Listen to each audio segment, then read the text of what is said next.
Welcome to Nocturnal Tales, where the night unveils its secrets. Tonight, we venture into the fog-laden English countryside of late 1934, where Ivy Manor, a grand Victorian estate cloaked in ivy and enigma, awaits. This tale is a heartfelt nod to Agatha Christie, the unrivaled queen of mystery. Hercule Poirot, the keen-eyed Belgian detective, and his steadfast friend, Captain Hastings, arrive to probe the disappearance of a silver cigarette case. But when a gunshot pierces the manor's stillness, their investigation turns deadly. Join us for the mystery of the Ivy Manor, where shadows conceal clues and truth twists within deception. Before we dive in, tell us, where are you listening from? Share your corner of the world below. It threads you into our nocturnal tale. Now let the mystery begin. Chapter 1. Arrival at the Ivy Manor. The English countryside stretched endlessly before us as the motorcar wound its way through narrow lanes, the hedgerows on either side standing like silent sentinels. It was late autumn, and the air carried a crispness that spoke of winter's approach. I, Captain Arthur Hastings, sat beside my old friend Hercule Poirot, who, as ever, was immaculately dressed in a dark suit, his moustache waxed to perfection. His eyes, sharp and cat-like, darted about, taking in every detail of our surroundings. We were bound for Ivy Manor, a grand Victorian estate nestled deep in the heart of the countryside. The invitation had come from its owner, Mr. Charles Montague, a gentleman of some repute, though I confess I knew little of him beyond his reputation for hosting lavish gatherings. Poirot had been summoned to investigate the disappearance of a silver cigarette case. A trifling matter, or so it seemed. Yet, as I had learned over the years, with Poirot, nothing was ever quite as it appeared. "I say, Poirot," I ventured, breaking the comfortable silence, "this seems rather beneath your talents. A missing cigarette case? Surely the local constabulary could handle such a thing." Poirot turned to me, his eyes twinkling with that familiar gleam. "Ah, mon ami, you underestimate the complexity of human nature. A theft, however small, is often the thread that unravels a much larger tapestry. Besides, our host's urgency was most intriguing. There is, I suspect, more to this than meets the eye." I nodded, though I remained unconvinced. Still, I trusted Poirot's instincts. If he sensed something amiss, it was likely there was. At last, the motorcar turned onto a long gravel driveway, and Ivy Manor came into view. It was an imposing structure, its stone walls draped in thick ivy that seemed to cling to every crevice. Tall chimneys rose from the roof, their silhouettes stark against the overcast sky.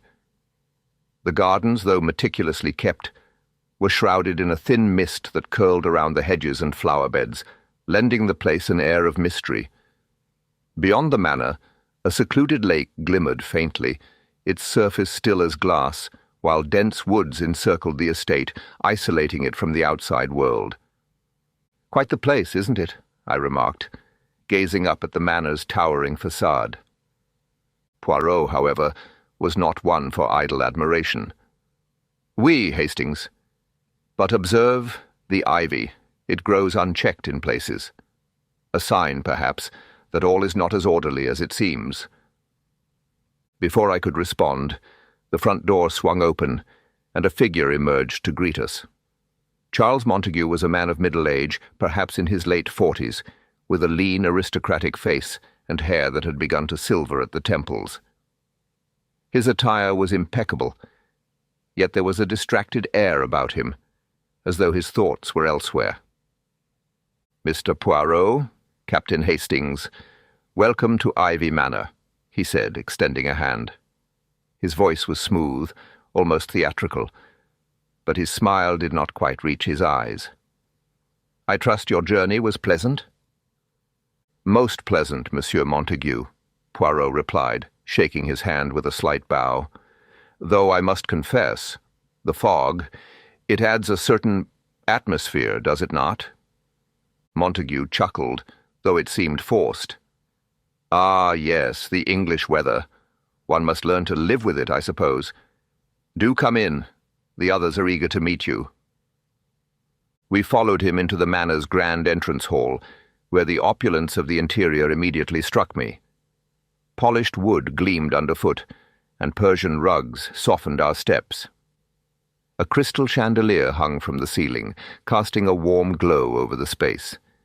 Yet, for all its luxury, there was an undeniable tension in the air, a sense that the Manor's inhabitants were not entirely at ease. Waiting to greet us was a thin, nervous-looking man in his 30s who hovered at Montague's side like a shadow. "This is Mr. Reginald Thornton, my cousin and secretary," Montague introduced. "He manages the affairs of the estate." Thornton offered a stiff nod, his eyes darting between Poirot and me. "A pleasure, gentlemen," he said, though his tone suggested otherwise. There was something guarded about him, as though Poirot's presence unsettled him deeply. Poirot, ever observant, smiled politely. "Monsieur Thornton, it is an honor." We were then led into the drawing-room, where the household had gathered. The room was a picture of elegance, with velvet sofas arranged around a grand fireplace and a gramophone playing softly in the corner. Seated within were the guests. Colonel Hargreaves, a retired military officer with a ruddy complexion and a booming laugh, was an old acquaintance of the Montague family.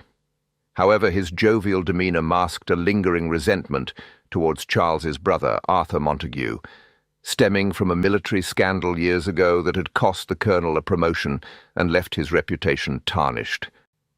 Lady Penelope, a wealthy widow in her 50s, was known for her sharp wit and even sharper curiosity. Her presence at Ivy Manor was no mere social call. She had invested heavily in Charles Montague's business ventures, and rumours swirled that she had also covered some of Arthur's substantial gambling debts, a fact that tied her fortunes to the family's in ways few understood. Miss Eleanor, a young woman of perhaps 25, sat quietly, her gaze distant and watchful. She was no stranger to the Montagues. Years ago, she had been engaged to Charles's brother, but their relationship had ended bitterly, leaving her with secrets she dared not share, and a heart still shadowed by the past. "Colonel Hargreaves, Lady Penelope, Miss Eleanor," Montague announced. "May I present Mr. Hercule Poirot and Captain Hastings." The colonel rose to his feet, extending a hand. "Heard of you, Poirot. Solved some devilish cases, haven't you? Glad to have you here, though I can't imagine what old Charles needs you for. A missing trinket, I hear." Lady Penelope leaned forward, her voice a conspiratorial whisper. "Oh, but it's not just any trinket, Colonel. It's a Montague heirloom, isn't it, Charles? Quite valuable, I'd wager. And tied to family secrets, no doubt." Montague shifted uncomfortably. "Well, yes, but I'm sure it's nothing more than a misplacement.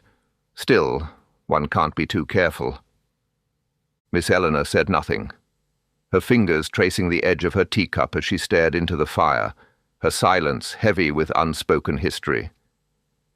The servants, too, made their presence known. Jenkins, the butler, stood rigidly by the door, his face a mask of professionalism, though his hands trembled slightly as he poured tea. Molly, the young maid, flitted about the room, her sharp eyes missing nothing. She caught my gaze and offered a small, knowing smile, which I returned somewhat awkwardly. Poirot, meanwhile, had taken a seat near the fire, his eyes roving over the room with keen interest. "A most charming manner, Monsieur Montague," he remarked, "though I cannot help but notice a certain tension among your guests." Montague laughed, though it was a hollow sound. "Oh, it's nothing, I assure you. Just the usual ebb and flow of a country house weekend." Poirot's moustache twitched slightly, a sign that he was not entirely convinced. "Perhaps," he said, "but the little grey cells, they are already at work, n'est-ce pas?" I, for my part, was enchanted by the manor's grandeur. The rich tapestries, the gleaming silver, the faint scent of wood smoke from the hearth. Yet even I could not ignore the undercurrent of unease that seemed to permeate the room.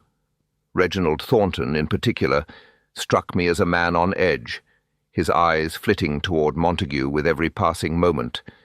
It was over tea that the matter of the theft was finally broached. Montague, with a studied casualness, mentioned the missing cigarette case. "It's a small thing, really," he said, waving a hand dismissively. "Probably misplaced by one of the servants. But I thought, why not have the best man for the job take a look?" Poirot's eyes narrowed slightly. "And yet, monsieur, you have gone to the trouble of summoning me from London for this small thing. Is there, perhaps, more to this theft than you are letting on?" Montague hesitated, his fingers drumming lightly on the arm of his chair. "Well, I suppose it is a family heirloom, and I'd hate to think it lost forever. But truly, I'm sure it will turn up." Poirot nodded, though I could tell he was not satisfied. "Of course," he said smoothly. "I shall do my utmost to recover it." As the evening wore on, the group began to retire for the night. The fog outside had thickened, pressing against the windows like a living thing. Poirot and I were shown to our rooms by Jenkins, who seemed eager to escape our presence as quickly as possible. Once alone, Poirot turned to me, his expression thoughtful. "What do you make of it, Hastings?" I shrugged. "Seems like a lot of fuss over a cigarette case, if you ask me. But I suppose Montague has his reasons." Poirot smiled faintly. "Ah, but what are those reasons, mon ami? That is the question. And why does our host seem so distracted? Why does Monsieur Thornton watch him like a hawk? And what of the guests? Each with their own secrets, I suspect." I frowned. "You think there's more to this than a simple theft?" Poirot's eyes gleamed in the dim light. "I am certain of it. There is more here than meets the eye, mon ami. Much more." With that, he bid me good night, leaving me to ponder the mysteries that lay ahead. Chapter 2. Arthur's Unexpected Arrival.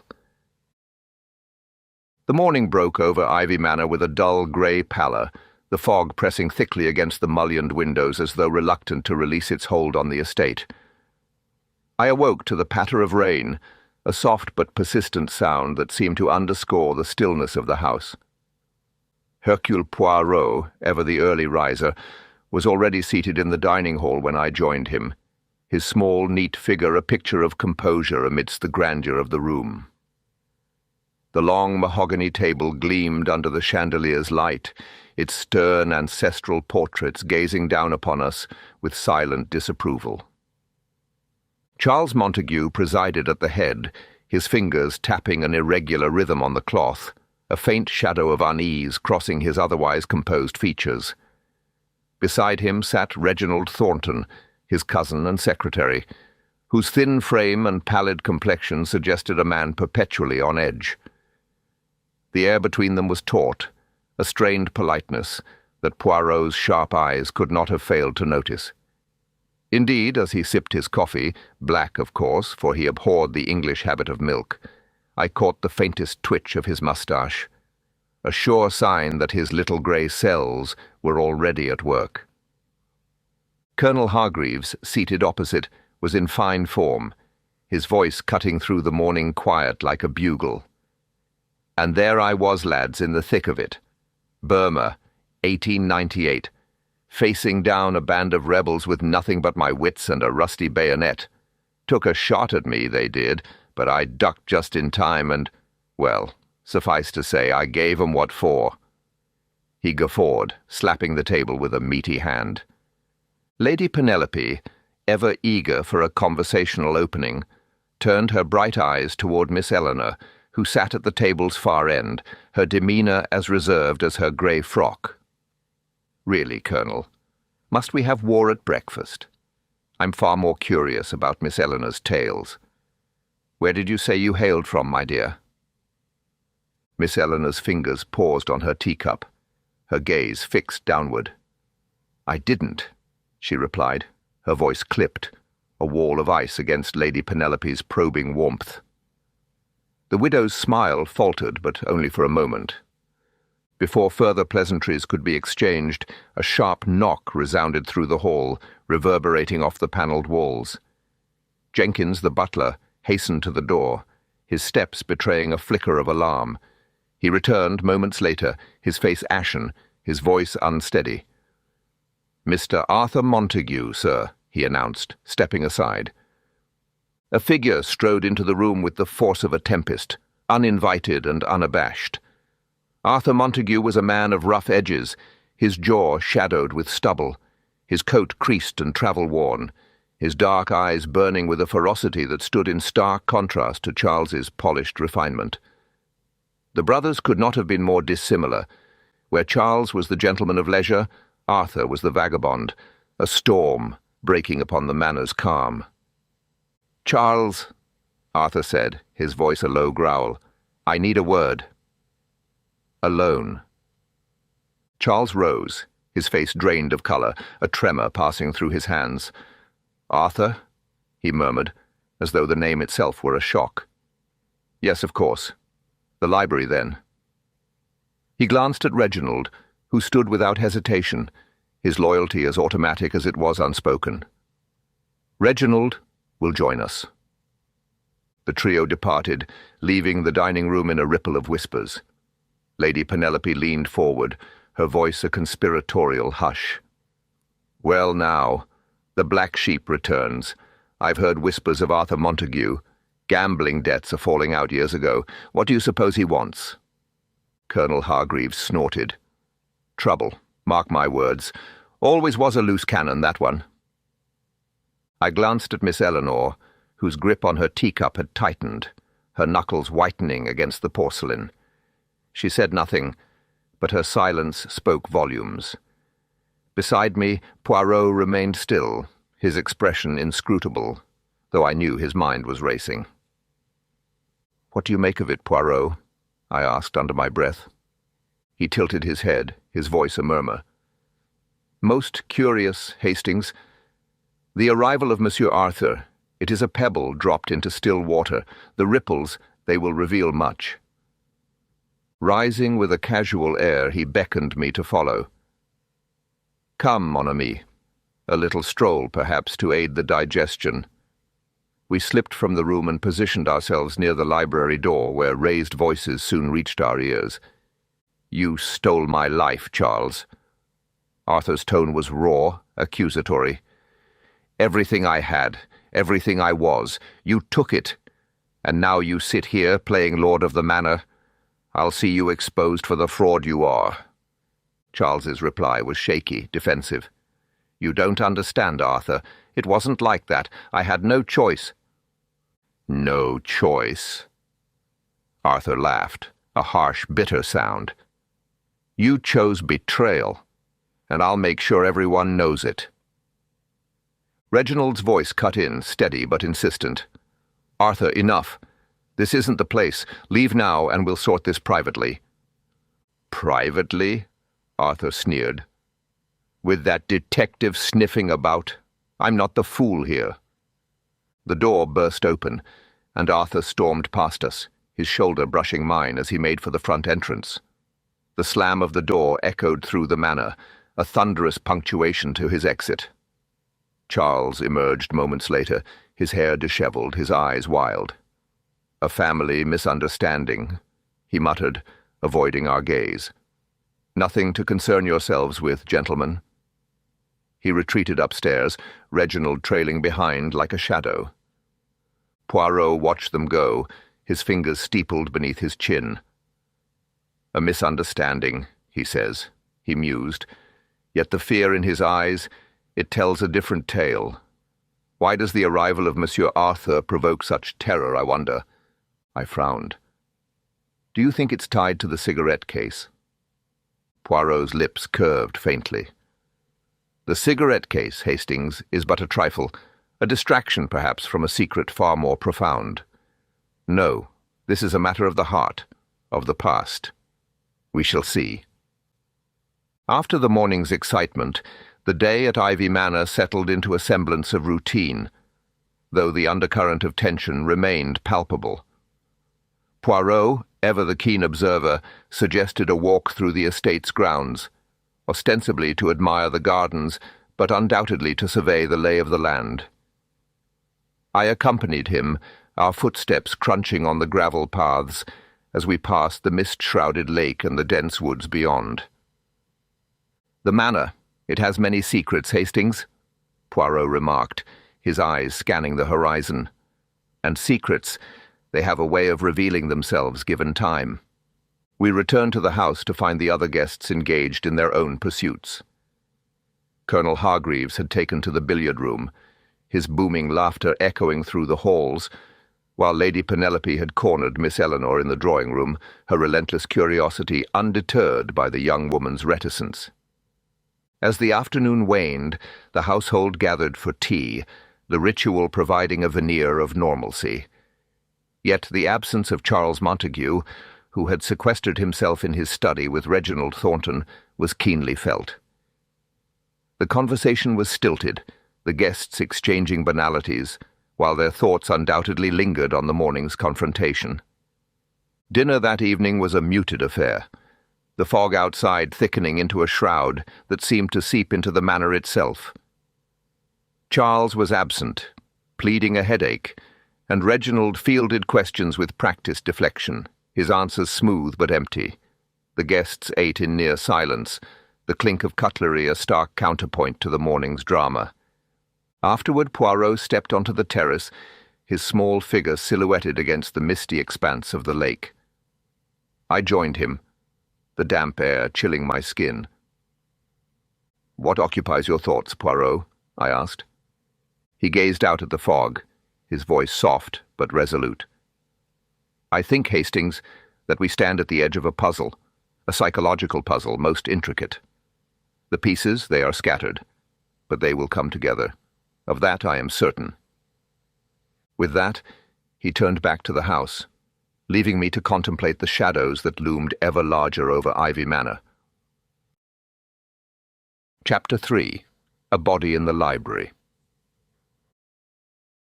The morning descended upon Ivy Manor with a chill that seemed to seep through the very walls, the fog outside curling about the windows like a shroud reluctant to lift. I had risen early, the unease of the previous day lingering in my bones, and joined Hercule Poirot in the dining hall. He sat at the table's end, his small, fastidious hands folded neatly, his eyes bright with that peculiar alertness that marked his every waking hour. The room was silent, but for the faint clink of porcelain as Jenkins, the butler, moved among us, his face drawn with attention I could not yet fathom. Charles Montague presided over the gathering, though his usual theatrical flair was dimmed, his fingers restless upon the tablecloth. Reginald Thornton sat close, his thin frame hunched as though guarding some unspoken secret. The guests, Colonel Hargreaves, Lady Penelope and Miss Eleanor, partook of their breakfast with a subdued air, the shadow of Arthur Montague's abrupt arrival and departure still hanging over us all. It was Jenkins who broke the stillness, bursting into the room with a cry that sent a shiver through the assembled company. His face was ghastly pale, his voice a stammering wreck as he gasped, "Sir, Mr. Arthur, he's dead, sir, in the library. A bullet, his head, oh heavens!" A ripple of shock swept the room. Colonel Hargreaves rose halfway, his florid cheeks darkening with indignation. "Dead? By Jove, man, what's this nonsense?" Lady Penelope's hand fluttered to her bosom, her breath escaping in a theatrical gasp. "Arthur, oh, the horror of it!" Miss Eleanor, seated apart, turned a shade paler than her already wan complexion, her hands gripping the table's edge until her knuckles gleamed white. She uttered not a word, her silence more eloquent than any exclamation. Poirot was on his feet in an instant, his calm authority cutting through the chaos. "Jenkins, lead me to him at once," he said, his tone unwavering. "Hastings, you will accompany me." We followed the butler through the echoing corridors, the sombre oak panelling seeming to close in around us. The library door stood ajar, and as we crossed the threshold, the sight within struck me with a cold dread. Arthur Montague lay slumped in a high-backed armchair, his head tilted at an unnatural angle, a crimson stain blooming across his shirt front. A bullet lodged in his temple. His eyes stared blankly, his rugged features frozen in a grimace that might have been shock or defiance. But how had he returned? Only yesterday he had stormed from the manor, his departure as tempestuous as his arrival. Yet here he lay, lifeless, within these very walls. Poirot's sharp eyes darted about the room, and I followed his gaze to the floor near the library's entrance.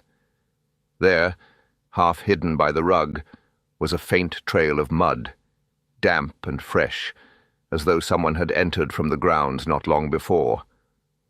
A discarded cloak, sodden with rain, hung limply over a chair by the door, its presence suggesting that Arthur had indeed returned under cover of darkness, perhaps to continue his confrontation or to retrieve something left behind. Poirot approached the body with his usual precision, his keen gaze sweeping over every detail. "A single shot to the temple," he murmured, leaning close. "The blood, it is fresh.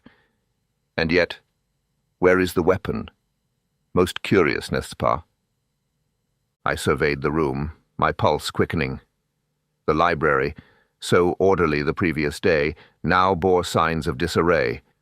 A heavy tome lay splayed upon the floor near Arthur's feet, its pages crumpled as though dropped in haste. The rug beneath was rucked up, suggesting a scuffle. The window, though shut fast and latched, bore no signs of tampering. The grand fireplace stood cold, its ashes undisturbed.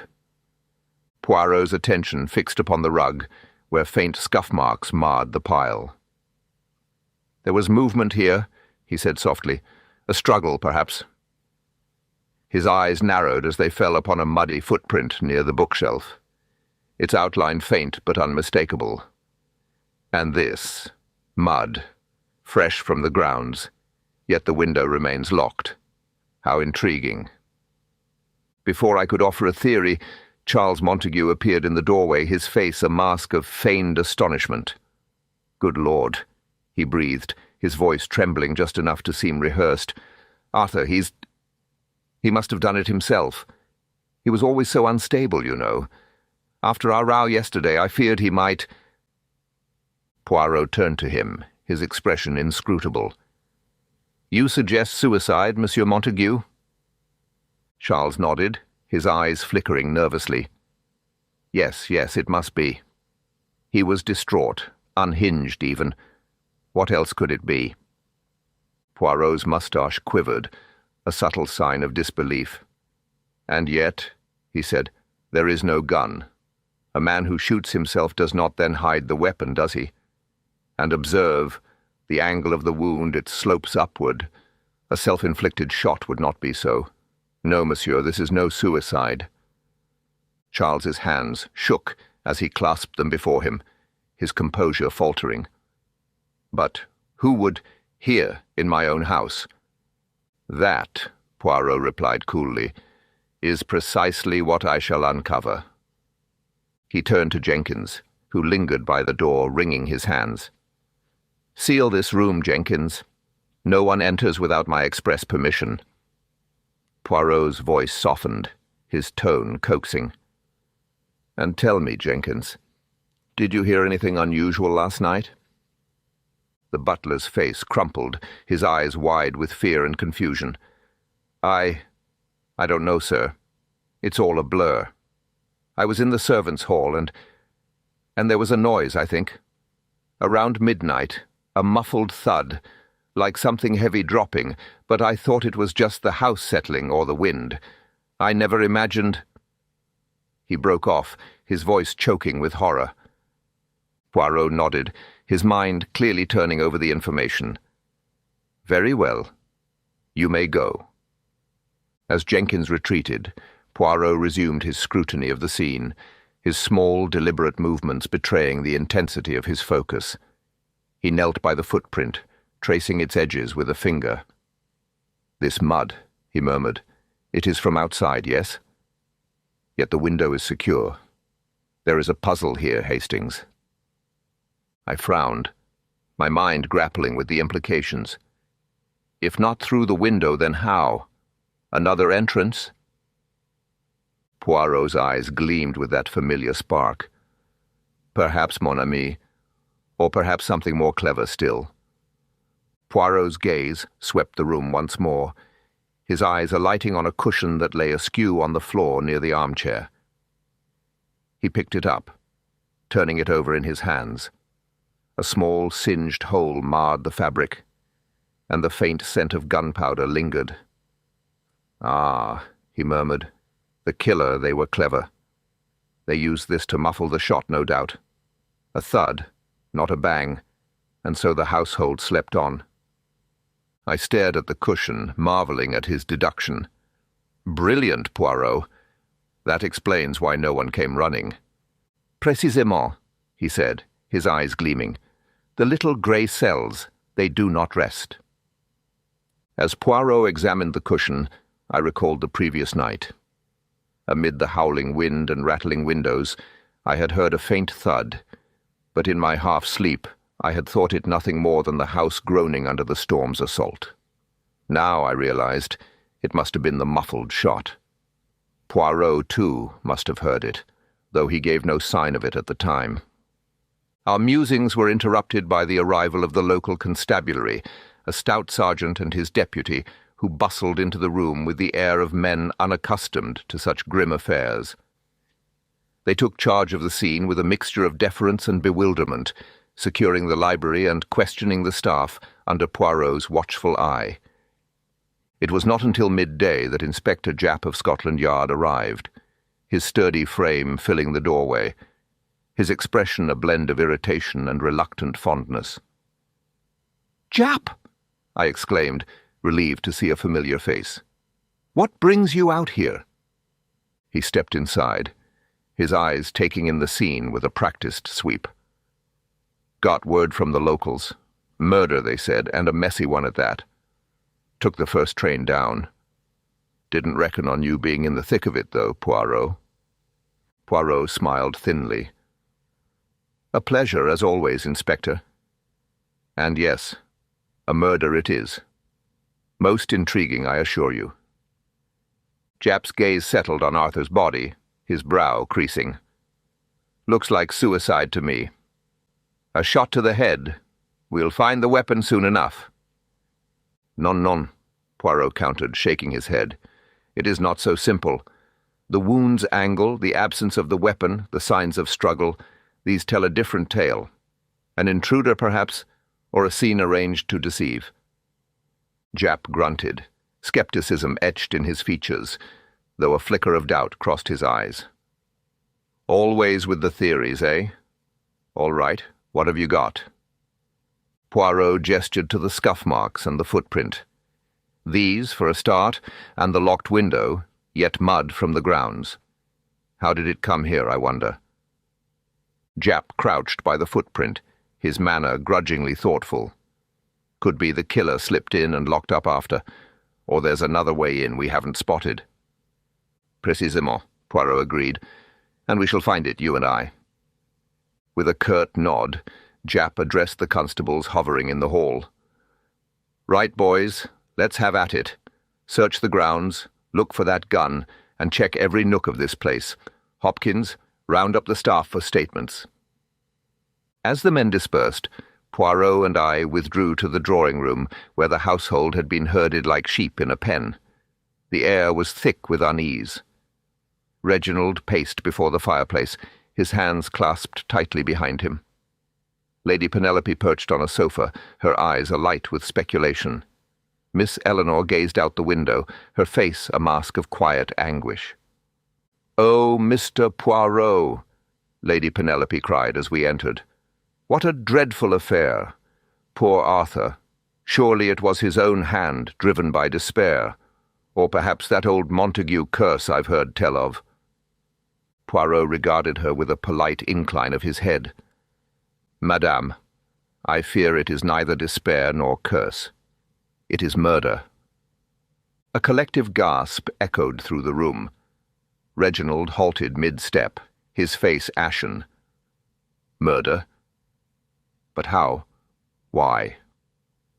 Poirot adjusted his pince-nez with a flourish, his voice ringing with certainty. "That, monsieur, is what I shall discover. For now, remain here. Inspector Japp will wish to speak with you all." He turned to me, his eyes sharp. "Come, Hastings. The library holds more secrets yet." As we returned to the scene, Japp overseeing the search, I could not shake the chill that gripped me. Poirot, however, was in his element, his mind already weaving the threads of this dark tapestry into order. Chapter 4. Questions and Clues. I must confess, the dining room of Ivy Manor had taken on an altogether different air since the grim discovery of Arthur Montague's body. The long mahogany table, gleaming under the chandelier's soft light, seemed less a symbol of grandeur now, and more a stage for the unfolding drama. The dining room, with its heavy oak panels and the faint scent of beeswax, seemed to close in around us, the air thick with unspoken suspicions. I stood beside Poirot, my old friend and the sharpest mind I've ever known, feeling the weight of the moment as he prepared to take charge. Poirot's small, neat figure stood at the head of the table, his green eyes glinting with that familiar intensity. Around us sat the household. Charles Montague, pale and fidgety, his fingers worrying the edge of his napkin. Reginald Thornton, his hands clasped so tightly they trembled. Colonel Hargreaves, his ruddy face set in a scowl. Lady Penelope, her curiosity barely masked by decorum. Miss Eleanor lost in a world of her own sorrow. And the servants, Jenkins and Molly, hovering nervously at the edges. "Mesdames et messieurs," Poirot began, his voice cutting through the tension like a finely honed blade. "The death of Monsieur Arthur Montague is a puzzle that demands our attention. I shall speak with each of you in turn, privately, to uncover the truth. We begin with Monsieur Charles Montague." A murmur rippled through the room, but no one dared object. Charles stood abruptly, his chair scraping the floor, and followed Poirot to a small study off the dining room. I trailed behind, my pulse quickening with anticipation. The study was a snug little room, lined with books and heavy with the scent of leather and wood smoke. Poirot settled into an armchair, his posture as precise as ever, while Charles sat opposite, looking for all the world like a man facing a firing squad. "Monsieur Montague," Poirot said, his tone gentle, yet edged with purpose. "Pray, recount for me your last meeting with your brother." Charles swallowed hard, his eyes fixed on the carpet. "It was yesterday morning in the library. We argued. He was in a temper, accusing me of things I'd rather not repeat. I tried to calm him, but he wouldn't listen. He stormed out and I went to my room early. That's all I know, I swear it." Poirot tilted his head, his moustache giving that faint twitch I've come to recognize as a sign of his mind at work. "These things he accused you of, what were they precisely?" Charles' eyes darted up, then away again, his fingers tugging at his sleeve. "Family matters, Mr. Poirot. Old quarrels, nothing more. It's not worth dredging up now, surely. Yet, monsieur, your brother's return after so many years suggests these family matters were of great significance," Poirot pressed, his voice smooth but insistent. "What exactly did he accuse you of? A betrayal, perhaps? A financial misdeed? Or something more personal?" Charles's jaw tightened, his voice barely above a whisper. He claimed I had stolen his inheritance, that I had cheated him out of what was rightfully his. But it's not true, I swear it. Our father's will was clear, and I've managed the estate as best I could." Poirot's eyes narrowed. "And yet he returned to confront you. Did he threaten to take legal action, or was it something more immediate. Charles's hands shook as he clasped them together. He said he would expose me, ruin my reputation, but I didn't. I couldn't. He broke off, his composure crumbling. Poirot leaned back, his gaze unrelenting. "And tell me, monsieur, why did you invite your guests this weekend? Was it merely for a social gathering, or was there another purpose?" Charles blinked, caught off guard.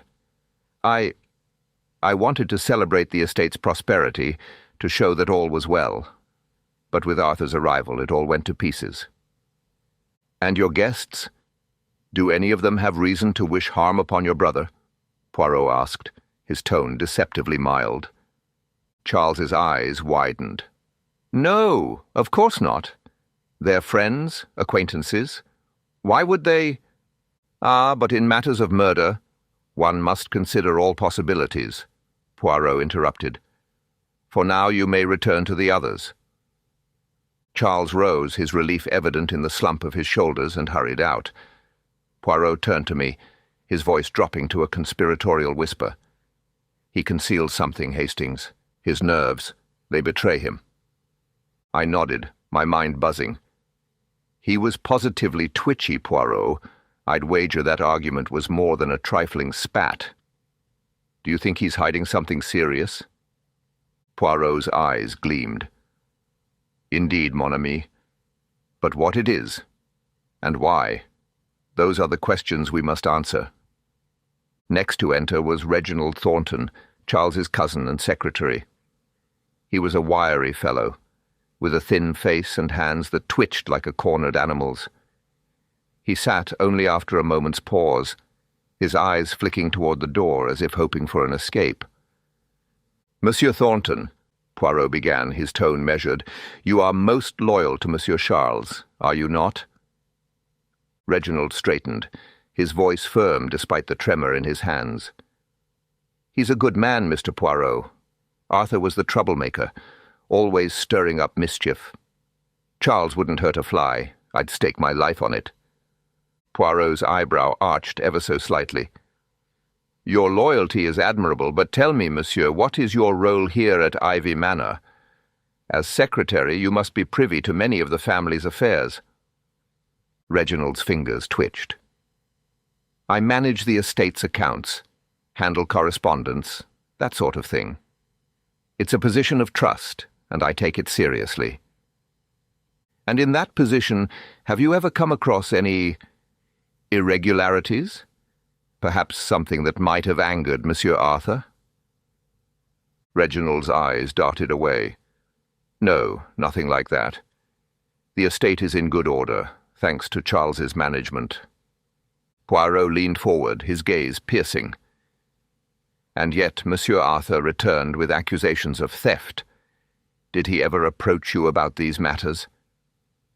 Reginald's face paled. He did mention something, but I told him it was nonsense. Charles is an honorable man." "And your own relationship with Monsieur Arthur? Were you on good terms?" Reginald hesitated. "We were never close. He was always the wild one, causing trouble. I preferred to keep my distance." Poirot nodded thoughtfully. "And on the night of the murder, you say you were in your room, writing letters. Were these letters of a personal nature, or related to the estate?" Reginald's hand stilled, though a faint quiver lingered in his fingers. "Personal matters, Mr. Poirot. Family correspondence." "I see," Poirot murmured. "And you heard nothing unusual that night? No sounds from the library, perhaps?" Reginald shook his head. "Nothing, as I said. Just the usual creaks of the house and the wind." Poirot leaned back, his fingers steepled. "Thank you, monsieur. You may go." As Reginald left, Poirot turned to me, his voice low. "His loyalty is a shield, Hastings, but for whom, I wonder, and why does he cling so tightly to his alibi?" I frowned, puzzled. "He seemed rattled, didn't he? Almost as if he expected you to catch him out." Poirot nodded. précisément. There is more to Monsieur Thornton than meets the eye. Miss Eleanor came next, and I couldn't help but feel a pang of sympathy for her. She was a delicate creature, her pale face framed by a simple shawl, her eyes glistening with unshed tears as she sat down. She clasped her hands so tightly her knuckles whitened. "Mademoiselle Eleanor," Poirot said, his voice soft as a caress. "You knew Monsieur Arthur, did you not?" She nodded, her voice barely audible. "Yes, long ago we were acquainted." "Acquainted, or perhaps more," Poirot prompted gently. "There are whispers that you and Monsieur Arthur were once close, perhaps even engaged." Her breath hitched, and she looked away, her voice trembling. "Yes, we were engaged, but it ended badly. He left me, and I've tried to forget." "And yet his return must have stirred old feelings," Poirot said, his tone coaxing. "Did you speak with him during his visit? Did he say anything that might explain his sudden appearance?" She shook her head, tears spilling down her cheeks. "No, we barely spoke. He looked at me but said nothing. I couldn't bear it, so I kept to myself." "And your presence here at Ivy Manor? Why were you invited this weekend?" She hesitated, her voice breaking. "Charles is an old family friend. He thought a change of scenery might do me good, after everything." Poirot's eyes softened, but his mind was clearly at work. "And on the night of the murder, you were in your room. Did you hear anything unusual, mademoiselle?" Her hands trembled as she brushed at her tears. "I spent a bit of time in the drawing room with Lady Penelope. Then I went to my room. I only heard the wind, and perhaps a muffled sound, like something heavy falling. But I thought nothing of it." "Nothing else? No voices? No footsteps?" She shook her head. "I was lost in my own thoughts, Mr. Poirot. I paid little attention to the sounds of the house." Poirot nodded, his expression kind but probing. "Thank you, mademoiselle. You have been most helpful." As she fled the room, I turned to Poirot, my heart heavy. "Poor girl. She's in a state. Do you think her past with Arthur could be connected to his murder?" Poirot's brow furrowed. "A secret of the heart, Hastings. It may be a motive or it may be a distraction. We must tread carefully." Colonel Hargreaves marched in next, his military bearing as stiff as ever. He filled the room with his presence, his voice booming even in the small space. "Billiards, that's where I was. Played a few rounds alone. No one else up for a game. More's the pity." Poirot's eyes twinkled faintly. "And tell me, Colonel, what brought you to Ivy Manor this weekend? You are an old friend of the family, I presume." Hargreaves puffed out his chest. "Indeed. Charles invited me for a spot of shooting, though the weather's been against us." "And your relationship with Monsieur Arthur? Did you know him well?" The Colonel's face darkened. "Knew of him, more like. Always causing trouble, that one. Never understood why Charles put up with him." "And on the night of the murder, you were in the billiard room, alone, you say?" Hargreaves nodded. "Yes, pottering about. No one else was interested in a game, so I played a few rounds by myself." "And you heard nothing unusual? No sounds from the library, perhaps?" Hargreaves snorted. "The house creaks like an old ship, but that's all. Though now you mention it, there was a dull thud around midnight. Thought it was the house settling." Poirot's gaze sharpened. "A thud, you say? Could it have been a gunshot?" The Colonel blinked, his bluster faltering. "Well, I suppose it could have been, but I didn't think anything of it at the time." "And you didn't investigate?" Hargreaves shook his head. "No, didn't seem worth it. Old houses make all sorts of noises." Poirot nodded, his expression thoughtful. "Thank you, Colonel. That will be all for now." As Hargreaves strode out, I chuckled. He's a character, isn't he? All bluster and brandy. Poirot smiled faintly. Yes, but beneath the bluster there is evasion. We must not dismiss him yet. Lady Penelope swept in with an air of eager anticipation, her eyes bright with the thrill of gossip. "Oh, Mr. Poirot, what a dreadful business! Arthur was a wild one, you know. Debts, scandals, the lot. Why, I heard he once ran off with a married woman from Bath, and then there was that business with the racehorses." Poirot raised a hand, his voice courteous but firm. "Madame, if you please, tell me. What brought you to Ivy Manor this weekend? You are a friend of the family, I take it." She blinked, then smiled. "Oh, yes, I've known Charles for years. We move in the same circles, you see. He invited me for a quiet weekend in the country, though it's turned out to be anything but quiet." "And your relationship with Monsieur Arthur? Did you know him well?" Her smile faltered. "Not well, no. He was always a bit of a rogue, charming but dangerous. I kept my distance." "And on the night of the murder, you were in the drawing-room with Miss Eleanor. Did you notice anything unusual about her behaviour?" Lady Penelope's eyes widened. "Well, she was very quiet, even for her, kept staring out the window, lost in thought. I tried to engage her in conversation, but she wasn't interested." "And later, when you went to bed, you heard footsteps and a muffled bang. Could you describe the footsteps?" She thought for a moment.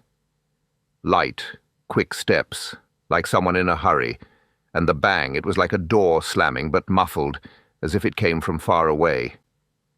"And you didn't investigate?" She laughed, a trilling sound. "Good heavens, no. I'm not one to go poking about in the dark. I stayed put, though I did hear a door creak later. Might have been the wind again." Poirot nodded thoughtfully. "Most illuminating, madame. You may go." As she departed, I grinned. She's a talker, isn't she? Could spin a yarn all day. Poirot's lips quirked. "Indeed, Hastings. But amidst the chatter, there are crumbs of truth." The servants came last, and I found myself oddly curious about their accounts. Jenkins, the butler, was still pale from the morning shock. "I heard footsteps, sir," he said, his voice shaky.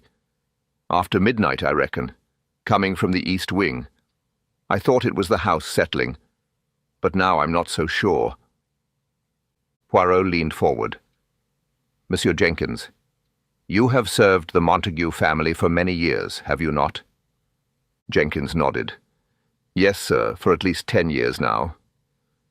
"And in that time have you ever witnessed any tensions between Monsieur Charles and Monsieur Arthur?" Jenkins hesitated. "Well, sir, they've always had their differences. Monsieur Arthur was always the wild one, while Monsieur Charles was more reserved. But I never thought it would come to this." "And on the night of the murder you heard footsteps. Could you describe them?" Jenkins fidgeted, his hands twisting his apron.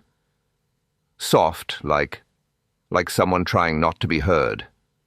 A slow tread, then a pause. I was half asleep in my quarters, so I didn't think much of it till now." "And did you see anyone in the East Wing that night?"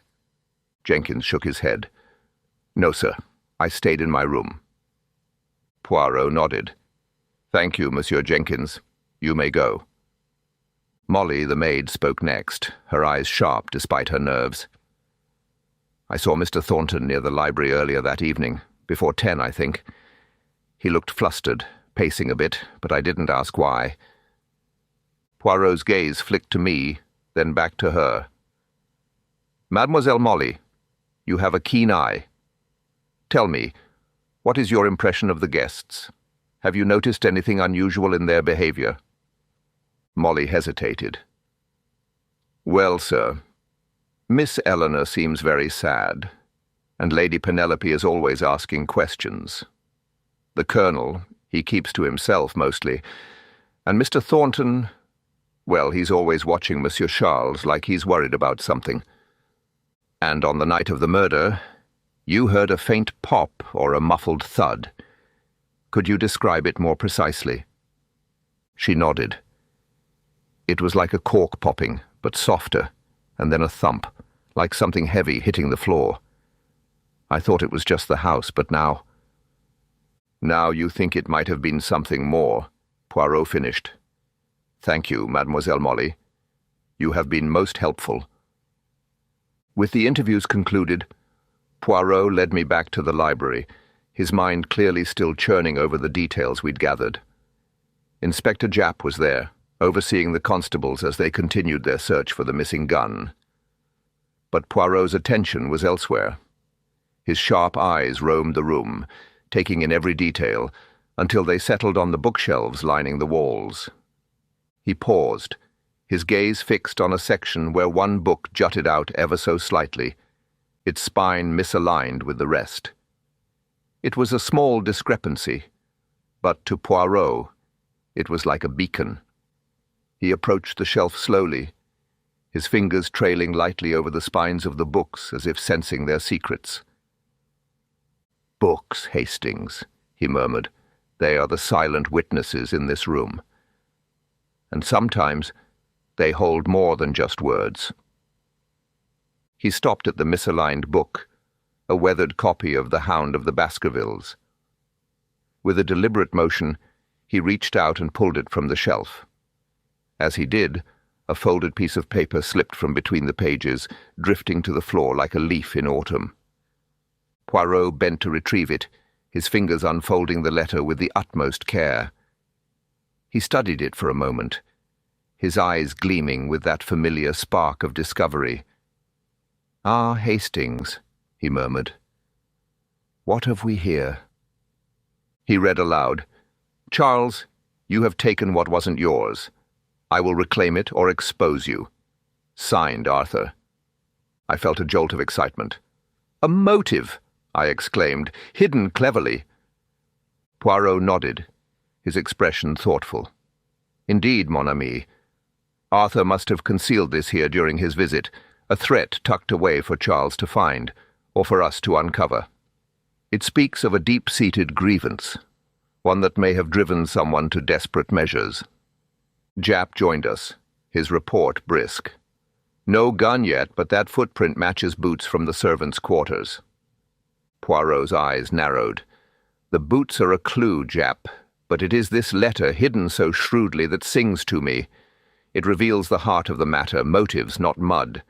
This letter, it is the key to understanding why Arthur returned and why someone wished him silenced." He folded the letter carefully, slipping it into his pocket. "We must consider what this taking refers to. A theft, perhaps, or something more personal. It is clear that Arthur believed Charles had wronged him, and he was determined to set things right, or to exact revenge." I watched as Poirot's mind worked, piecing together the puzzle. The letter was a significant find, but I knew it was only one piece of a much larger picture. Still, it was a start, and with Poirot on the case, I had no doubt that the truth would soon come to light. That night, in our room, Poirot sat sketching a timeline in his notebook, his pencil moving with that meticulous care I so admired. "The pieces align, Hastings," he murmured. "It is the mind, not the mud, that will solve this." I nodded, my thoughts awhirl. "You've got something, haven't you?" He smiled, enigmatic as ever. "Patience, mon ami. The little grey cells, they are busy indeed." Chapter 5. Secrets Unravel. The morning mist lingered over Ivy Manor like a persistent guest, its tendrils curling around the ivy-clad walls and softening the edges of the world beyond. Within the library, where the grim shadow of Arthur Montague's death still hung, Hercule Poirot and I stood poised to unravel yet another thread of this tangled mystery. The air was cool and faintly musty, the scent of old leather and parchment mingling with a sharper note, the metallic tang of blood, now dried upon the rug. Poirot's sharp eyes roamed the room, his gaze settling on the grand fireplace, its ashes undisturbed since the night of the murder. "Observe, Hastings," he murmured, "the fireplace. It is cold, yet there is a faint draught. Most curious, n'est-ce pas?" He stepped closer, his fingers brushing the mantelpiece with a delicacy that belied his intent. He paused, then knelt, peering into the hearth. "Ah," he exclaimed softly, "there is something here. A lever, perhaps."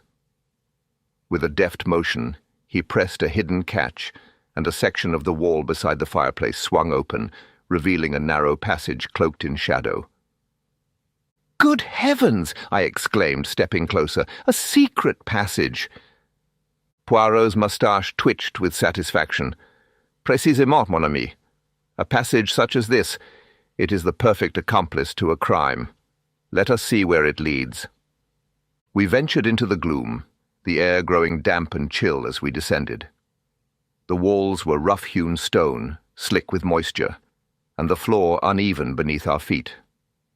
Poirot's torch cast a thin beam ahead, illuminating cobwebs that hung like gossamer curtains.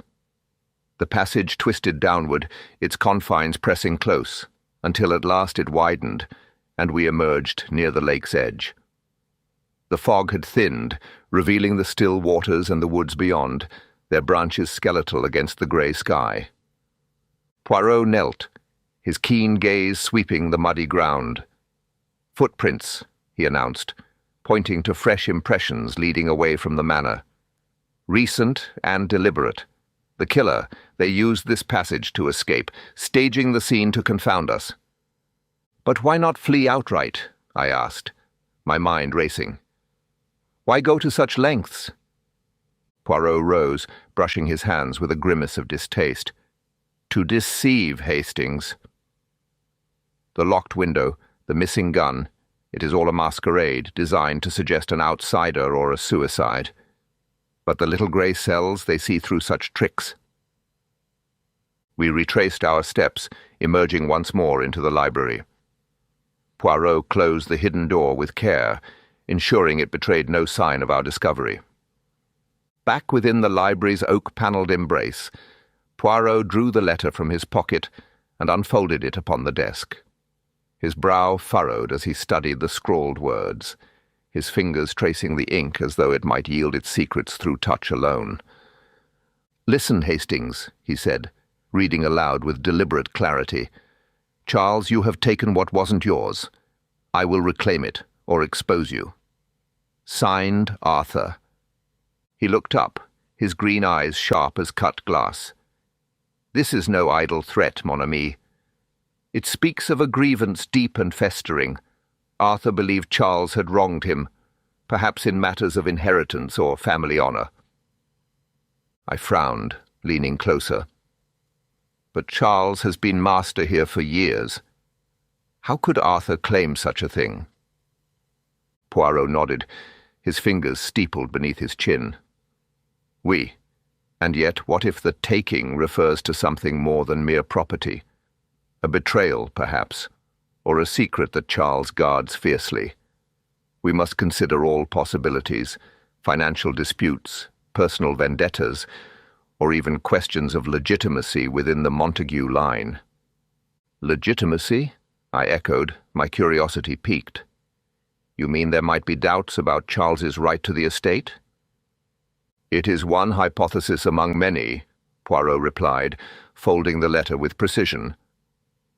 "The Montague lineage, there may be records, documents that will illuminate this shadow.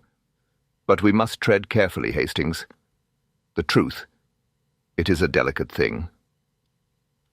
That afternoon, as I wandered the manor's corridors, seeking respite from the oppressive air, I chanced upon Reginald Thornton and Miss Eleanor in the conservatory. Their voices were low, but the tension between them was palpable. Reginald's hand hovered near her shoulder, as if to comfort or constrain, while Miss Eleanor's gaze darted away, her expression a storm of unspoken emotions. I lingered by the doorway, reluctant to intrude, yet compelled to watch, until Reginald's voice rose sharply. "You mustn't speak of it, Eleanor. Not to anyone." She pulled away, her voice trembling. "But I can't keep silent forever. It's too much to bear." Their exchange ended abruptly as Reginald noticed my presence, his face hardening. He strode past me without a word, leaving Miss Eleanor to compose herself in the shadowed room. I resolved to inform Poirot. This encounter, however cryptic, bore the weight of significance. That same afternoon, as the fog thickened once more, Inspector Japp arrived at the manor, his face alight with triumph. "We've got it, Poirot," he declared, holding aloft a rusted revolver. "Found it in the lake. One of my lads spotted it in the mud. Recently fired, I'd wager." Poirot rose from his chair, his interest piqued. "Excellent work, Inspector. And where precisely was it discovered?" "Near the passage's exit," Japp replied, puffing out his chest. "Half buried, but the caliber matches the bullet in Arthur's head." Poirot examined the weapon, his fingers deft despite its tarnished state. "It fits, yes," he mused. "The killer, they tossed it here after fleeing through the passage. But tell me, Japp, does this alone reveal the who or the why?" Japp sighed, his enthusiasm dimming. "You and your whys, Poirot. I say it's the how that matters. Here's your gun, plain as day." Poirot smiled thinly. "The how is but a servant to the why, mon ami. This revolver, it is a tool, its master's motive. That is what we must seek." That evening, as the manor settled into an uneasy quiet, Poirot summoned me to his room. He paced before the window, his hands clasped behind his back, his small frame silhouetted against the fogged glass. "Hastings," he said, turning to face me, "the threads, they begin to weave together. The passage, the letter, the revolver, all point to a crime most calculated. But the heart of it lies with Charles Montague and the secret he guards." I settled into a chair, my curiosity piqued. "The secret? You mean the taking mentioned in the letter?" "Précisément," Poirot replied, his eyes narrowing. "Arthur believed Charles had wronged him deeply, taking what wasn't yours. It could be inheritance, yes, but perhaps something more profound. A betrayal of trust, a theft of honor, or even a question of legitimacy within the Montague line." I frowned, considering. "Legitimacy? You think there's doubt about Charles's right to the estate?" "It is one possibility among many," Poirot said, his tone measured. "The letter is vague, but its passion is clear.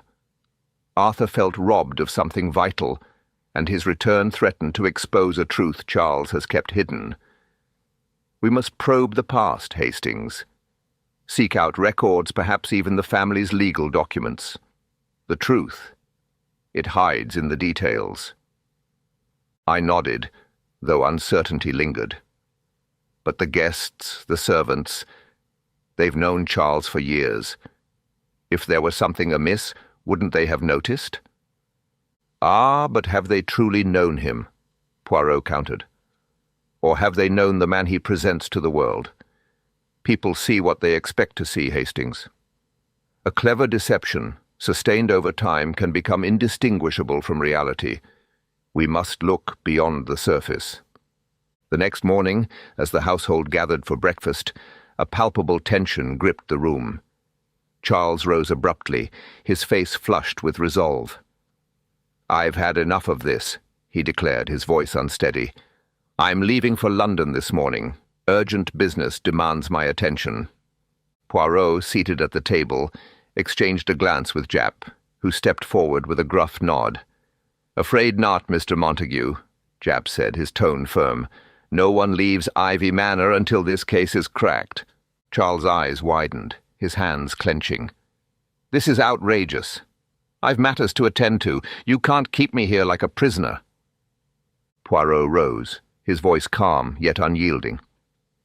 "Monsieur, your departure now would cast a shadow of suspicion upon you. It is in your interest, as well as ours, "That you remain until the truth is revealed." Charles glared, his resolve wavering.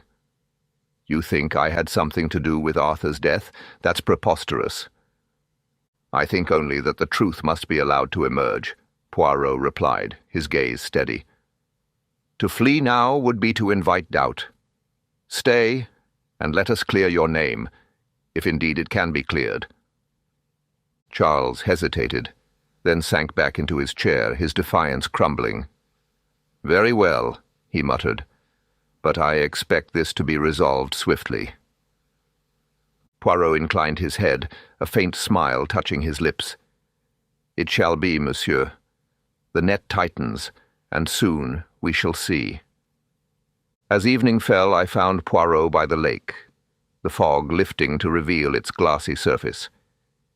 He stood motionless, his eyes fixed on the water, a solitary figure against the fading light. "The truth is near, mon ami," he said softly, his voice carrying a quiet certainty. "Very near indeed." I joined him, the stillness of the scene belying the storm I knew was yet to come. Chapter 6. The Drawing-Room Revelation. The drawing-room of Ivy Manor stood as a testament to a grandeur now tinged with unease, its velvet sofas and shimmering chandelier bathed in the soft glow of late afternoon. Yet beneath this veneer of elegance, a tension simmered, as oppressive as the fog that had cloaked the estate for days. Hercule Poirot had summoned the household, guests and servants alike, to this opulent chamber, and they had come, their faces etched with apprehension and curiosity. Colonel Hargreaves occupied a high-backed chair, his ruddy cheeks flushed with a mixture of indignation and unease. Lady Penelope sat poised, her fingers clutching her pearls as her eyes darted about. Miss Eleanor, pale and silent, gazed into the fire with an air of quiet despair. Charles Montague lingered near the window, his lean frame taut, while Reginald Thornton hovered at his side, his nervous tics more pronounced than ever. Jenkins and Molly stood by the door, their postures rigid, as if braced for some unseen blow. Inspector Japp guarded the exit, his arms crossed, and his expression a blend of skepticism and grudging trust, while I, Captain Hastings, sat eagerly near Poirot, my notebook open upon my knee. Poirot stood by the fireplace, his small, neat figure a beacon of calm amid the storm. In his hand he held a delicate cup of tisane, its herbal fragrance a faint counterpoint to the charged atmosphere. He took a sip, then placed the cup upon the mantel with a gesture of deliberate precision. "Mesdames et messieurs," he began, his voice clear and measured, "we are gathered here to bring light to a darkness that has fallen upon this house, the murder of Monsieur Arthur Montague. But first, we must untangle the threads of deception that have woven this tragic tapestry." He paused, his green eyes sweeping the room, meeting each gaze with a quiet intensity that seemed to pierce through pretense. "It began, as you know, with a theft. A silver cigarette case reported missing by Monsieur Charles Montague. A trifling matter, or so it appeared. Yet, as I have often said, mon ami Hastings, it is the smallest detail that reveals the greatest truth. This theft, it was no mere misplacement, it was a pretext, devised by Monsieur Charles to summon me to Ivy Manor." Charles shifted, his fingers tightening on the window frame. "A pretext?" he said, his voice sharp with unease. "I assure you, Poirot, it was a genuine loss." Poirot raised a hand, silencing him with a gentle yet firm gesture. "Non, monsieur. You feared the return of your brother Arthur, did you not? His unexpected arrival confirmed your dread, for he carried with him a truth you wished to keep buried. You hoped that Hercule Poirot's presence might deter him, or, failing that, shield you from the consequences of his revelations." A murmur rippled through the room. Lady Penelope leaned forward, her voice a breathy whisper. "Revelations? Oh, Mr. Poirot, do tell. What secrets did Arthur bring?" Poirot's gaze turned to her, a faint smile touching his lips. "Patience, madame. All shall be made clear." He stepped away from the fireplace, his movements deliberate, as though tracing the very path of the crime. Let us reconstruct that fateful night. Arthur Montague returned to Ivy Manor under cover of darkness, entering not through the front door but via the secret passage we discovered in the library, a passage known to few, yet used with purpose. He confronted the murderer, and their argument reached its deadly crescendo. A shot was fired, muffled by a cushion to cloak the sound, and Arthur fell, lifeless, in that very room. The killer then fled through the passage, tossing the revolver into the lake to obscure the deed. Japp grunted from his post by the door, his tone gruff but intrigued. "That's the how of it, Poirot. Neatly done, I'll grant you. The gun in the lake, the passage, it fits. But who pulled the trigger? That's what we're all waiting to hear." Poirot inclined his head, his expression serene yet resolute.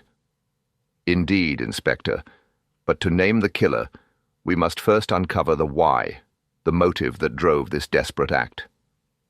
He drew from his pocket the letter we had found hidden in the library, unfolding it with care.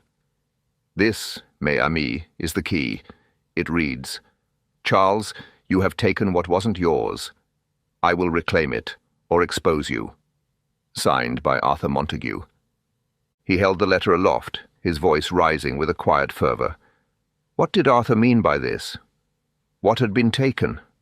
An inheritance, one might suppose, but no, it is more profound than that. He turned to Charles, his gaze piercing as a blade. "Monsieur, you are not the true Charles Montague, are you? You are an impostor, a man who assumed the identity of the real Charles Montague many years ago, after he vanished under circumstances most mysterious." A gasp echoed through the room, sharp and collective. Charles' face drained of colour, his hands gripping the arms of his chair as though to anchor himself against the tide of Poirot's words. That's absurd," he stammered, his voice cracking. "I am Charles Montague. I've lived here, managed this estate." "Non, monsieur," Poirot interrupted, his tone unyielding yet tinged with pity. "The real Charles Montague disappeared, and you stepped into his shoes, crafting a masquerade so convincing that even those closest to you were deceived. But Arthur, the true heir, uncovered your fraud. He returned to reclaim his birthright, or to expose you to the world.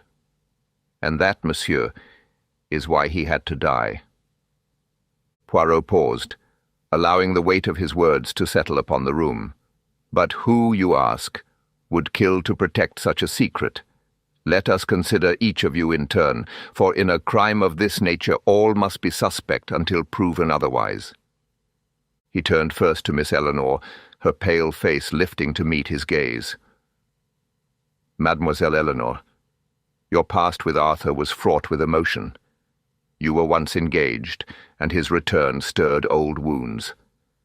One might think you harbored resentment, perhaps even a desire for revenge.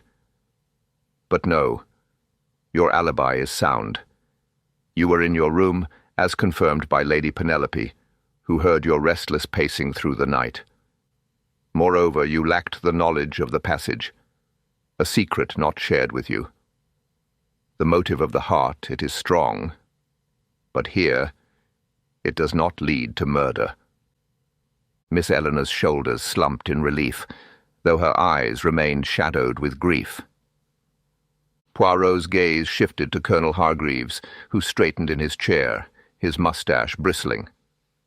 "Colonel, your bluster and vague timeline raised my suspicions. A man of your military background might have the nerve to commit such an act. Yet your movements were accounted for.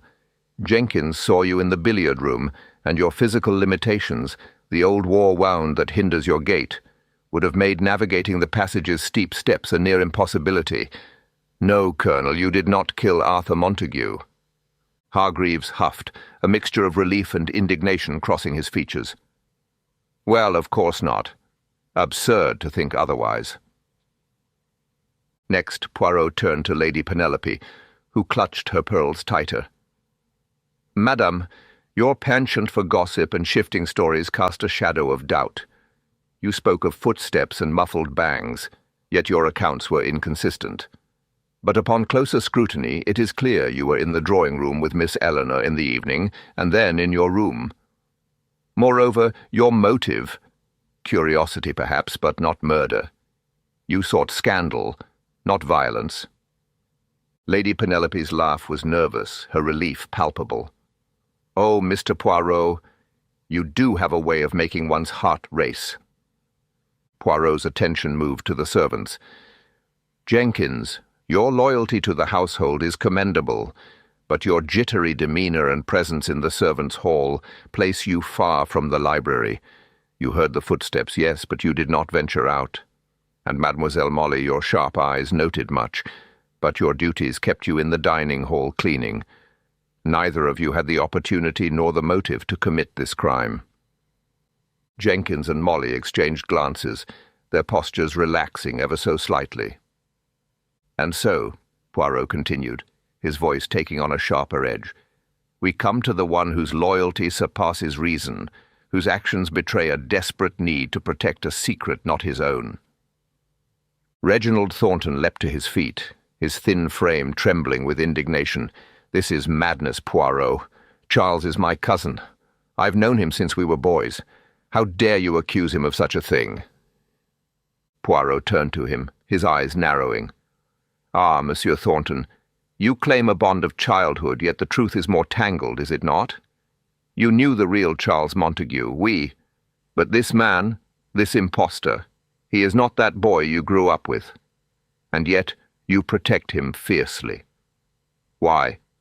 The little grey cells, they have pondered this, and the answer lies not in your past with the real Charles, but in a debt you owe to this false one." Reginald's face paled, his hands clenching. "A debt? What nonsense!" "No, it is not nonsense," Poirot interjected, his voice calm yet relentless. "Years ago, when you were a man lost, perhaps in ruin, perhaps in peril, this impostor came to you. He saved you, did he not? A moment of crisis, a debt unpaid, a life spared, a secret kept. He pulled you from the abyss, and in return you pledged your loyalty. When he assumed the mantle of Charles Montague, you stood by him, not because you believed him to be your cousin, but because he had given you a second chance, a new life tied to his masquerade." Reginald's breath hitched, his eyes darting to the impostor Charles. You can't possibly know that." "Mais oui, I can," Poirot said, stepping closer. "The clues, they whisper the truth. A letter in your quarters, vague but telling, hinting at a past favor. Your unwavering defense of this Charles, despite the inconsistencies a childhood friend should have seen. Your nervous tics, betraying a man burdened by more than mere duty. You knew he was not the true Charles, yet you guarded his secret, not for love of the real Montague, but for the man who rescued you." He paused, then turned to address a moment that had lingered in my own mind. "And then, mes amis, there was the curious incident in the conservatory, overheard by mon ami Hastings. Monsieur Thornton urged Mademoiselle Eleanor to remain silent, warning her not to speak of it to anyone. What was this it? I asked myself. A secret so dire it required such a stern admonition. It was, of course, the truth of Charles's identity, a truth that Mademoiselle Eleanor, through her past with Arthur, had begun to suspect. Her engagement to Arthur gave her insight into the Montague family, and perhaps she noticed discrepancies in this Charles's behaviour or tales over the years. Reginald, aware of her suspicions, feared she might expose the imposture, and thus sought to silence her, not with violence, but with desperate pleas. Miss Eleanor's head snapped up, her eyes wide with recognition, though she said nothing. Reginald's shoulders slumped further, his silence an admission of its own. He addressed the room once more, his voice steady as he wove the tale to its climax. The letter, hidden in the library, spoke of a theft not merely of wealth, but of identity. The secret passage, used to stage the scene and dispose of the gun, revealed a mind both cunning and desperate. And the revolver, recovered from the lake by Inspector Japp's diligent men, confirmed the path of the killer's flight. Japp nodded, his skepticism giving way to a grudging respect. Aye, the gun's a match, found right where the passage lets out. But you're saying Thornton here's our man? Poirot's gaze settled upon Reginald, who flinched as though struck. Oui, Inspector. Monsieur Reginald Thornton, whose loyalty to the impostor surpasses reason.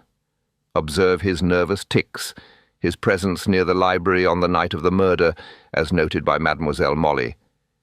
His fierce defence of his cousin, all speak of a man with much to conceal. Reginald's hands clenched, his voice rising in a desperate protest. I was protecting Charles, yes, but I didn't kill Arthur. I swear it on my life. Poirot stepped closer, his voice low and insistent, cutting through the man's denials like a surgeon's blade. But you did, monsieur. You shot Arthur to silence him, to preserve the secret you have guarded since the imposture began. You knew of the passage. Perhaps you learned it in your youth, a relic of Ivy Manor's secrets. On that night, you followed Arthur into the library, and when he pressed his claim, you acted. You used the cushion to muffle the shot, then fled through the passage, planting false clues to mislead us. But the little grey cells, they see beyond such ruses. Reginald's face crumpled, his resolve shattering like glass. I had no choice, he whispered, his voice breaking as tears welled in his eyes. Arthur would have ruined it all. This Charles, he saved me when no one else would.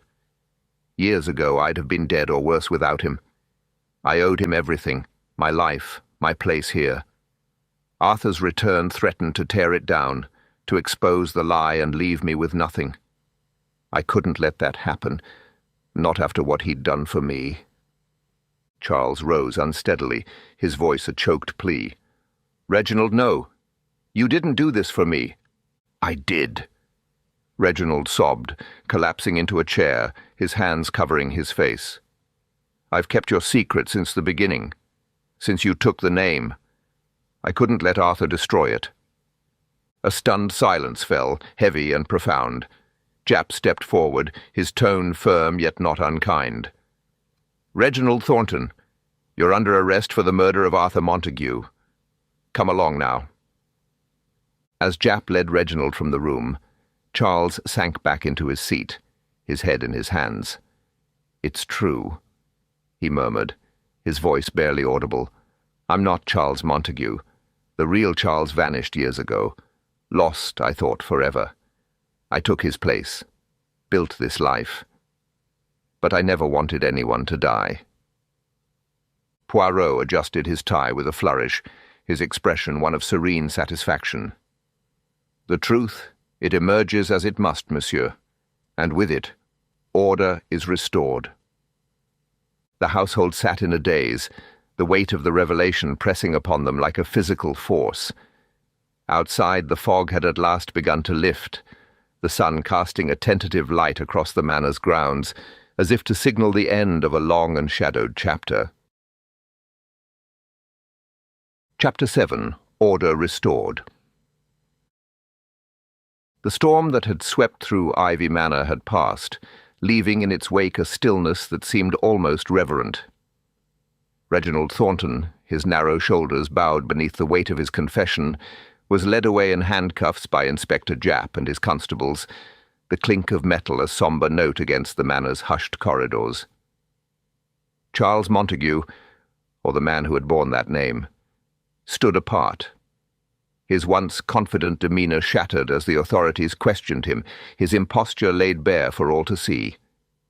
The guests, their roles in this grim drama concluded, prepared to depart, their movements a quiet counterpoint to the revelations that had shaken the house to its foundations. Colonel Hargreaves packed his cases with a grumble, his booming voice subdued to a mutter. "Deuced inconvenient business," he said, though the tremor in his hands betrayed a deeper disquiet. Lady Penelope, ever loquacious, filled the air with nervous chatter as she gathered her belongings, her gossip now tinged with a wary edge. To think, an impostor among us, and murder to boot. I shall have much to tell at the next soirée. Miss Eleanor slipped away in silence, her face a pale mask of sorrow, her footsteps soft upon the gravel as she vanished into the lifting fog.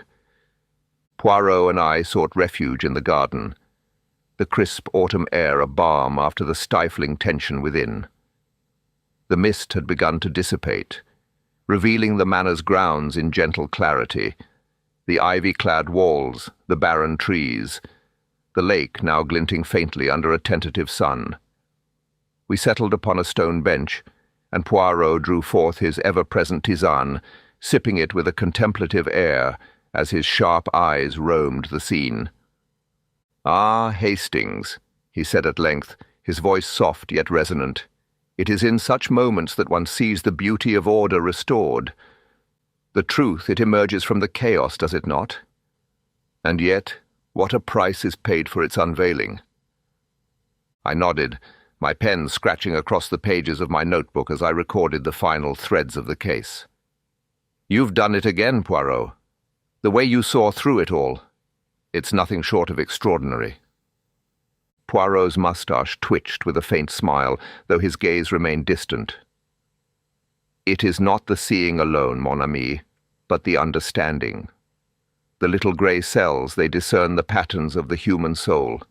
Consider Reginald. His loyalty, it was a noble thing, twisted into a weapon by circumstance. And Charles, his fear of exposure, it drove him to summon me, yet he could not foresee the tempest it would unleash." I paused in my writing, struck by his insight. Reginald's devotion. It was almost tragic, wasn't it? To kill for a man who wasn't even who he claimed to be. "Précisément," Poirot replied, setting his cup aside with a delicate clink. "Loyalty, it is a double-edged blade.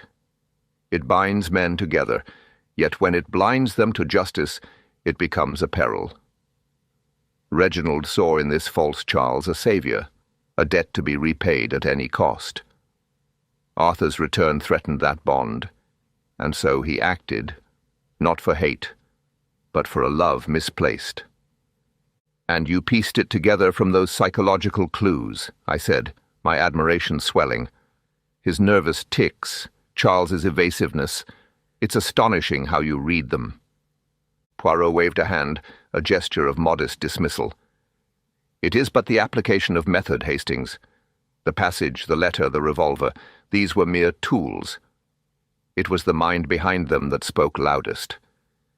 Reginald's agitation, Charles's dread, they were the keys to the locked room of this mystery."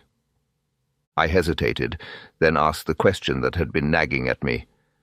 "But Poirot, why did Arthur tolerate the impostor for so long? If he knew Charles was a fraud, why not expose him sooner?" Poirot's eyes gleamed with understanding. "Ah, mon ami, that is the question of the heart. Arthur, he was a man of many flaws, debts, scandals, a life lived on the edge. The impostor, he provided Arthur with a comfortable existence, perhaps an allowance to keep him at bay. And Arthur, he feared the chaos that exposure would bring, not just to himself, but to the estate, to the family name.